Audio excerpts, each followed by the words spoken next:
Jay, thanks for sending out the memo. Nice jacket. Seriously? Seriously. Wow. Seriously. It was bound to happen, folks. Well, just so you know, bound to happen. I bought this jacket before you did. That's true, but I will say in my defense that I didn't know that you had that jacket when I bought mine. So, in your defense, nor did we really actually think about wearing the same. That's a lie. I totally thought about wearing the same ones. I thought it would be funny. Yeah. Now, the question is, who looks better? And whoever looks better, the loser will not ever wear the coat the rest of the season. well, how are we gonna judge? Well, it's obvious. I win. Users.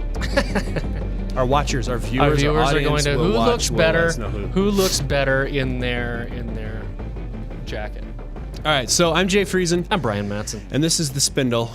This is the portion of the Dead Reckoning program where Jay and I banter and talk about our sport coats and current events and whatever's on our minds, and we try to talk about them and interpret them through our Christian faith.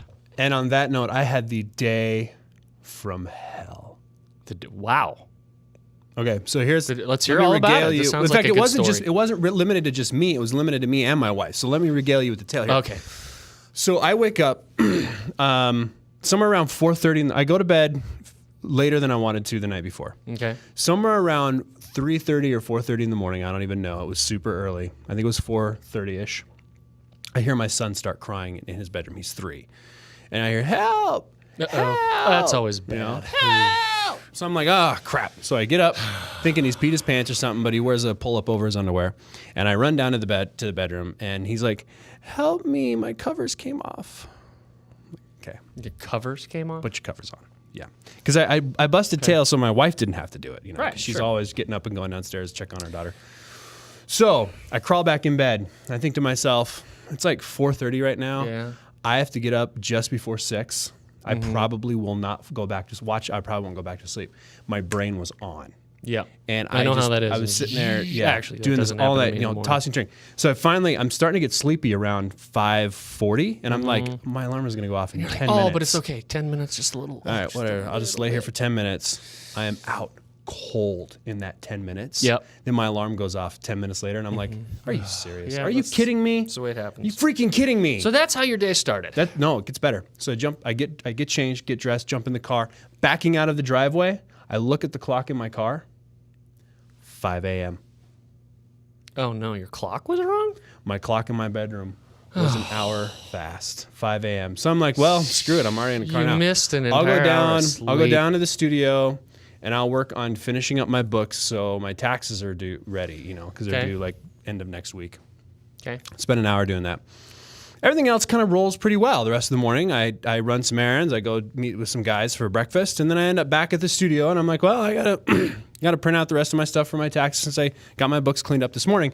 Open up QuickBooks, and it's all wrong. It just got all fouled up while you were. Yeah. So I spend the rest of the day, literally from 9:30 in the morning to 5 o'clock in the afternoon, going line by line through the entire year of my books, making sure they're accurate again.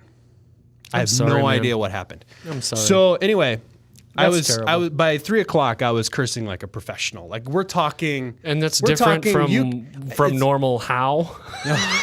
Man, I'm dropping an F-bomb 9 times in the middle of one small word. I didn't know if you could do that, but it's possible. I believe it. Finally, I tired of that after about 10 minutes and went back to just stewing. So in the meantime, my wife is out running errands with the kids. Okay. Okay. Meanwhile. Meanwhile, at TJ Maxx, my wife is pushing the little cart. And TJ Maxx has these. For those of you that are unfamiliar with TJ Maxx, it's like a super thrifty Target sort of thing. Yeah, right. Anyway, so they have these super little teeny carts. Okay. Because they don't want you to buy much, I guess. So my daughter is in the cart. My son is behind my wife, and they're getting ready to go into the checkout line. Well, he started to get kind of whiny. Okay. And whiny to the point where it's like this, I just don't want to be here and do this sort of whiny. My wife is like, look, We're doing this. we're kid. doing this, kid. So she starts ending up getting to drag him. Then he starts crying. And now she's like, okay, now she's assuming it's because he's thrown a temper tantrum. She's like, you're going to sit in your room or something when we get home. And, or get a spank or something. I don't know. So he starts saying, I've got a tummy ache. I'm tired. I've got a tummy ache. And being tired now is his normal sort of, he's in trouble. He's just tired. So he he's wants going to take be a nap, tired. so he's going to be tired. This is Well, what then he I starts have saying- a feeling. I have a feeling. Can I stop you there? Yeah. I have a feeling this is going to be one of those stories where you feel really bad as a parent. Because you're going to be all hard on the kid, and then you're going to No. discover something else. No. Oh, no, okay. No. But that's normally the way it would go. Right. So he's getting whiny, saying, I have a tummy ache. Now, he's always complaining about a tummy ache, too, mostly because he's hungry. Okay. So he's got this tummy ache, and he gets whiny enough that Molly actually takes Lily out, holds her, and puts Tito in the cart because he just refuses to walk. Okay. He's just a tummy ache. One he's of those crying. got to He's like- drag him. She's like, okay, we're almost through. Let's just get this done. Well, she's checking out. The checker's just like this. Yep. Beep, beep, beep, beep. Not even paying attention. Halfway through the cart, Molly hears a burp and looks over, and Tito spews everywhere. Just throws up all over the cart, all over the floor, everything. In the meantime, the checker's like, beep, beep, beep, beep, beep. Not even paying attention. So Molly's holding one daughter, trying to keep this hand clean, catching puke in the other hand, and in the meantime, the checker's like, beep, beep, beep. The life of a mother. And she's like, can I get this, and the checker's like, beep, beep, what do you need, hon? Beep, beep, beep, beep, what do you need? Oh, God, oh, no. What do I, and then the checker walks over to the other checker's like, what do I do? What do I do? What do I do? I don't know what to do. Molly's like, give me a cloth or something. All they have are these Clorox wipes, the package of Clorox wipes. yeah. So she hands her the Rip it whole open. package. Yeah, Here you just- go. oh. So Molly's like on the floor clean. I'm like, did they ever? So she drags puke. She's dripping puke and drags the kids out to the car. And Tito by this time feels fine and is halfway chipper. But anyway, they're but chipper in terms of like not tummy ache, but they're Right. both screaming. So she's driving out. She opened the window to kind of air the car out, and so both kids are screaming, and she's driving through the parking lot, and everybody's like, what is going on in that car? Why is everybody screaming so loud? Oh, poor So anyway, Molly. that was her day. And in the meantime, I'm at the studio. Beep, Yeah. beep, beep. The Friesens had was our day banner day yesterday. That's what Oh, man. It was epically bad. that sounds epically bad. I'm sorry, man. Yeah, well, Tito puked a couple more times yesterday, and we skipped small group. I was in a bad mood. 4 glasses of wine and a creative project in, and my daughter, who just couldn't stop grinning at me, snapped me right out of that bad mood. Which is great, because I think That's my wife would have cool. shut me in the closet. That's cool. It's always nice when your kids can break you out of that kind of deep, dark Yeah, you depression. know, they just sit there and Listen, just like- if and it she's makes like you this. feel any better. You know, my daughter's just sitting there petting my arm. Pets She you? pets you. That's She's so like, cute. That's awesome. Because I'm laying on the counter, you know. Oh, with you're my doing head. that deal? I'm doing some like, She's I'm like, "Oh, it's exhausted. Yeah, okay, exactly. She's Daddy. like, It's okay, Daddy. oh yeah, Tito would be sleeping, laying in the chair, just like thick, you know. And Lily would walk up and stroke his face. That's fantastic. just Hey, like- by the way, You're like dodging. you're Don't supposed touch to me. take these tags off. Oh, I like to know what kind of brand. He I'm likes to rocking. know the brand of his coat, apparently. Hey, if it makes you feel any better, World War III is about to start. So, look, it could be worse. Well, I may need to hang on to this coat because it may be the only one I have left if we go into some sort of. Yeah. Well, we should talk about World War Vladimir III? Putin. He took the Crimean region of the Ukraine earlier this week, and the world community, doing as it normally does, wrote him a very, very angry letter telling him how very, very angry we are, and he was really shaking in his boots and scared. Not. I don't have a lot to say about it other than the problem with appeasement is that people like this don't stop unless you actually stop them. You've got to run up against a threat that means something. My wife is currently reading through, she listens to audiobooks, but she's reading through Herman Wouk's classic 2-volume series on World War II, War and Remembrance, or The Winds of War and War and Remembrance. And she's in the Winds of War right now. They're in 1938, the buildup of the war, and she, reads the news about Putin invading Ukraine. And she's, Brian, they're saying all the same things in the same language that they were saying in 1938.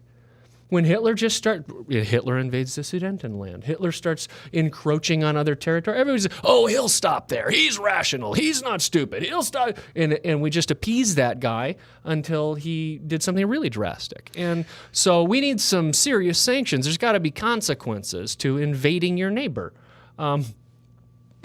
I have two thoughts. The first one is that an early article I saw, they quoted the Russian ambassador to the U.S. saying, well, there were a lot of rumors that started before, similar that were going around before World War I, too. You know, there's Cossacks on the railroad tracks.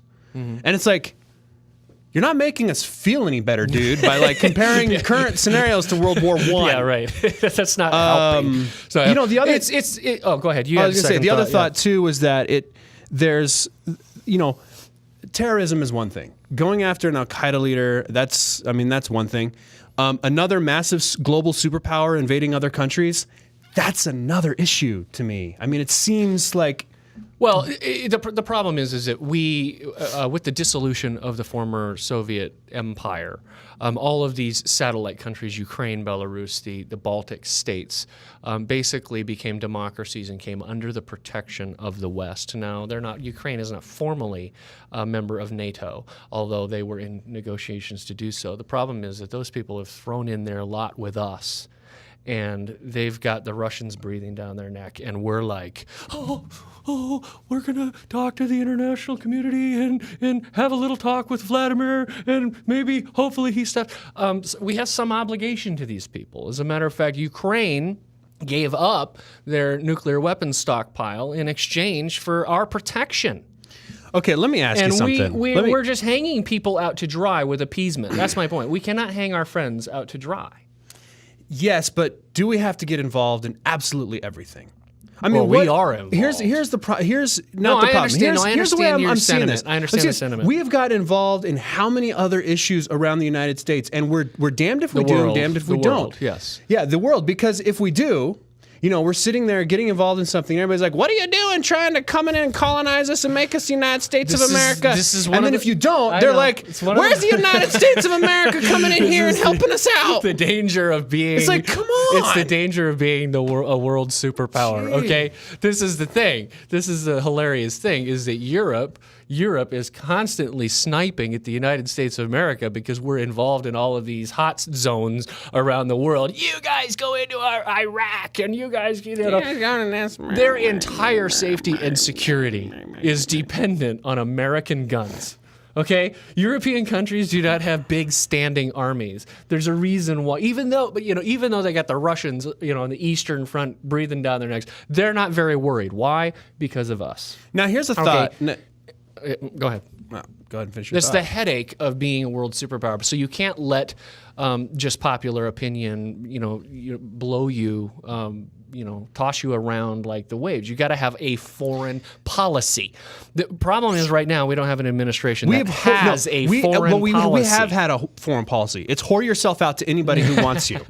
Well, I mean, that's been our foreign policy. We've had a foreign policy for since the close of World War II. We've had a foreign policy that we're certainly going to contain the ambitions of the Soviet Empire. We succeeded in that. They crumbled. All of these nations that they had gobbled up became Western-style democracies, believers in freedom and the rule of law. And now there is a resurgence or a renaissance by a guy who wants to restore the glories of the Soviet Empire, who is now invading these former satellite states. Are we going to continue the foreign policy that we're not going to allow this to happen, or are we just going to let it happen? Now, let me ask you another question. Go ahead. Okay, let's take this. We're going to get a foreign policy expert on this show. Let's take all of this. We've got this whole big package. We've got Russia. We've got wars. We've got rumors of wars. Oh, great! You're going to ask me down from north. Is this like about the Antichrist? No, no. I'm actually going to ask you about what would be an appropriate, healthy, biblical worldview to look at this framework in. I mean, where's our boundaries in terms of as Christians application? Do we support our government saying we believe there's an evil in the world and we can do something about it?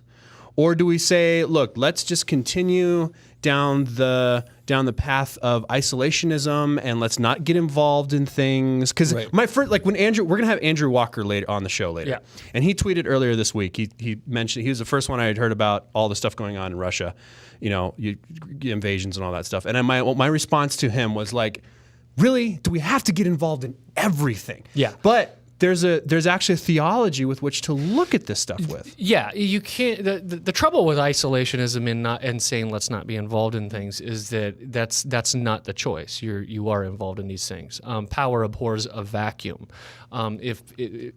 Influence will be exerted in the world. Okay, whether you like it or not, it's going to be. Who's going to do the influencing? Is it the nation states that believe in human dignity, freedom, human rights, the freedom of religion, freedom of speech, free presses, or is it going to be the people who believe in totalitarianism and treating citizens as subjects and slaves? These kind of are your options. Are you going to stand with free peoples or not? And so that's kind of the tug of war. I don't believe isolationism is going to work anymore, certainly not in our globalized age. We're no longer, the oceans are meaningless. It used to be where, well, we could just have a little holy huddle here in America and let the world burn. As we saw in World War II, even then, 1941, that didn't work. The civil government and the civil magistrate has a responsibility for the protection and care of its citizens and the upholding of the rule of law and rights. Romans chapter 13, Paul says this very clearly. That's the role of the civil government is the protection of life, punishing evildoers and rewarding the good. So there is a legitimate state role. I believe that punishing evildoers and rewarding the good doesn't just apply within a nation in terms of criminal laws, but it also applies in foreign affairs. When you have peaceful, freedom-loving allies who get invaded by their thuggish neighbor, I don't think that saying, well, sorry, our people are a little tired of fighting, so you're out of luck, is exactly the most the most moral way of dealing with this. But here's the point. This is why you have a foreign policy. There are 100 things you can do that are less than full-scale war, that will prevent war. And these are the sorts of things that I don't see happening. We're letting him get away with this small encroachment without severe penalty, without severe sanction, where all we do is get it dither, go to the UN to try to write a resolution. By the way, you know who can veto any UN resolution? Russia. Okay, so I mean, what an absolute waste of time. My boys, writing angry letters isn't going to do it. Especially when they're just like, I'm not going to come to the G8 summit, and we're going to like withhold. They got to get kicked out of the G8. We're not going to talk about exchanging more commerce. Yeah. So my point is, I understand Those are heavy threats. The isolationist impulse. Like, why do we have to go to war all the time? I'm saying there's 100 things we can do that are less than war that would be effective. I follow Gary Kasparov on Twitter, who's Putin's public enemy #1, former world chess championship, very much into politics, and he's been tweeting all about this. And he says, listen, Putin and his cronies care about something. They care about their money. They couldn't possibly get away with living the way they do without Western banks, without Western commerce, without Western trade. He says, this is simple. You shut this thing off tomorrow. Bang, cut their access to their funds, and you're gonna see some. There are things that can be done. They need to be done. I'm concerned about continued appeasement. Just, okay, go that far, but no further. Never works. He's going to influence his. You get hungry. Nations. It's like, ooh, that tasted good. Yeah, I want a little bit more. One thing we do know about Vladimir Putin is this man's vanity. This is what actually does concern me about him. There's a reason you can go online and click, Vladimir Putin images, and you will see propaganda images of this guy. Probably 300 Google pages long of him doing manly things like riding horses and shooting guns and piloting planes and all this. This man has a personal ego and vanity that is exactly the sort of person who gets it into his head, you know what? Ruling the world sounds awesome. This has happened before, people. Napoleon Bonaparte? Adolf Hitler? I'd like to rule the world today. There are people who think so highly of themselves, and I don't put it past Putin to have that view of himself. He's a vain man. So to quote a famous comedian, what'd you do this morning? Let's see, I got up and it was death, death, death, death, death, lunch, death. Ooh, you're ambitious today. Yes, exactly. So anyway, if you can name that comedian, I'll give you like mad social props. I cannot remember. I've seen this clip, but I can't remember I can't remember who it death, Lunch. lunch, death. So anyway, we've seen it before. This I think it's problematic. So that's kind of my Spindle item. Wow. That was heavy. I had another interesting article, and I don't know whether to bring it up or not. We've been going for pretty long right now, but Nobody's going to tune into the whole Spindle. I'll put it in the show notes. And those of you that were homeschooled, like Brian and I, we grew up. That's why we're so stupid. Somebody actually called me. One of my Twitter buddies called me cool. He's like, he posted this really great image, just this gorgeous image of like a guy, like tons of great shadow and light, and he's like got a cigar hanging out of his mouth, and I'm like, that's dope, yo. That's and he's dope, like, yo. And he's like, he responds and goes, oh, thanks, man. Maybe one day I'll be cool enough to work with you and Chris Fenner. And I'm like, nice. Cool? You talk to this guy if you think I'm cool, because he would say, no way, man. No, he's kind of a dork. So, so this article came out, and if you grew up like we did in the 80s and 90s and were homeschooled in those parts, you were part of the huge revolution. Mm-hmm. And my parents ran the homeschool conventions in like 3 different states. You know, they were the presidents of boards. Michael Ferris at HSLDA stayed at our house. I mean, we were like echelon. So when this lady posted this article about your heart condition and lots of rules and regulation and legalism and all these things that play a role, I thought maybe I know her. Well, this article is worth. You thought maybe I know? Maybe I ran into her. I know these people. No, but she's talking about an interesting angle. Sex scandals and homeschooling. We've heard about the stuff that's happened with Doug, whatever his name is. Phillips. Doug Phillips. Well, now you have Bill Gothard. Bill Gothard. There's some stuff that's happened at Bob Jones in the last couple of years, and Patrick Henry College, and all these. It's like, what's going on with homeschooling and sex, and what else, Well, everybody can like spout off, the patriarchal type movements all you want, but what it comes down to is the heart condition, and that's what she talked about. Growing up in the 80s and 90s, there was this kickback from growing up in this super like experimental 70s that if you just eliminate the outward actions, if you just tell don't touch her, measure the hem skirt, whatever, that's right. You're going to be okay. You're going to be okay, but yeah, sure, but you can't. Those things don't access the heart, and it all comes from the heart. And I just thought my wife sent it to me this morning. She's like, read this now. And I was like, that's a great article. I think that's an outstanding point, is that legalism always trades on the idea that sin is something external, that if all I did is I could change my environment, right, then we will not have these problems. And so you had groups form these little communities with all these very strict rules. Here's the problem, as we found with the Bill Gothard thing, is that those societies are also very susceptible to control by a strong leader. Here's a guy who for 30 years has been kind of grooming and sexually harassing and abusing these young girls who would come to his center. But because of the external structure he built, no one would tell on him because no one would believe them. Well, and even if you're not in the power and the control that he exerted. And even if you're not, here's the interesting thing, and my wife is like, make it a point that it's not just for homeschoolers, it's for all Christians everywhere. And Jesus harped on this in the New Testament. It was like his number one topic. But even if you're from hell. Even if you're not in a community that's susceptible to leadership control, guess who's going to take control if God is not in control of you, if Christ is not ruling your life? You are. Yep. And that, it's a good word. So yeah, guard your anyway, heart. it's a great article. I'll link it in the notes. With that, we have Andrew Walker on the show this week. It's going to be, what are we talking about with him? You've scheduled an interview, and I didn't. We're going to talk about the rights of conscience and baking cakes, because last week, remember, we had that whole thing about Christians being forced to participate in gay weddings and stuff, and Andrew Walker wrote singularly the best work all of last week on that topic. And because I think there's a lot of confusion about those issues out there, I thought, why don't we get somebody whose job it is to think about these things, to above the pay grade, right? To come in and share with us some things about how we should think through those issues. And the best way, if there's somebody you want to see on the show, let us know. Tweet them. Yeah, tweet them to come on our show. Yeah, tweet them to come on our show. Yeah. And they can talk with Brian. Like, I'm trying to get Rosaria Butterfield on. Nice. That's just going to be a great interview. We want to get a foreign policy expert on, preferably Oliver North.